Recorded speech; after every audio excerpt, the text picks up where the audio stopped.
Yo! What's up sa inyo mga kabiyahe? Ito nga palang Kabiyahe Nyo TV. Syempre, nandito pa rin tayo kung saan tayo ay maghahanap buhay, no? May mga bagay na nangyari sa atin kamakailan lang na hindi masyadong kaaya-aya at di maganda, pero past is past. So, ganun talaga ang buhay, no?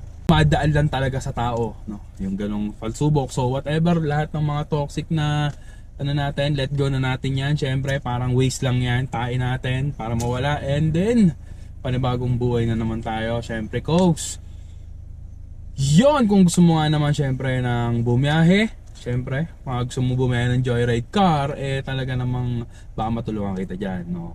Malay mo, baka biyahe ka at magkaroon ka ng extra income. So, yun lamang mo mga kapatid, no, kung ikaw ay babiyahe ng joyride car, to sa madaling salita, simple computation lamang ang gagawin natin. No, siguro pagka ikaw ay bumiyahe o bumenta ng halagang 3,000 o 3,500, no, sabihin natin nasa 3,500 ang benta mo, syempre ibabawas mo ang iyong gas, siguro konsumo ka ng 1,000 gas, bawas ka ng top up mo, siguro konsumo ka ng 500 na top up. So magkano na siya? Nasa 1,500 na siya. Ang matitira sa 3,500 is 2,000.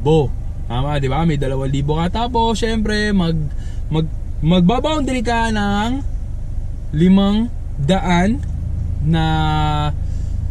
na boundary, no? Siguro sa loob ng 8 hours or something lang yon. Pero kung medyo kaaway mo naman yung baboundary mo, siguro kung di mo naman kaano-ano, no? Pwede ka mag-boundary ng 1,000 hanggang 1,2 ang mga boundary na yon. So, kung kaaway mo naman, hindi mo ka mag-anak or okay lang naman yon, ganun ang sige, syempre pagtatrabahoan natin yan. Pero ang computation lang nun, halimbawa 3,500, makikita nyo dyan, may 3,500, tapos babawasan mo ng gas, syempre, babawasan mo din ng top up, babawasan mo ng boundary, yung the rest nun, sa'yo na yon. So kukumpitin natin, eto yan lahat, ayan, yan mga kapatid, no? Kaya kung gusto mong kumita ng kahit papano, hindi ka mainitan, di syempre, mga biyahe-biyahe, PM mo lang ako, baka matulungan kita. Okay, alright, okay. Peace out lang lagi, toxic, tanggalin natin sa katawan natin yan. Panibagong buhay tayo, mabuhay kayo.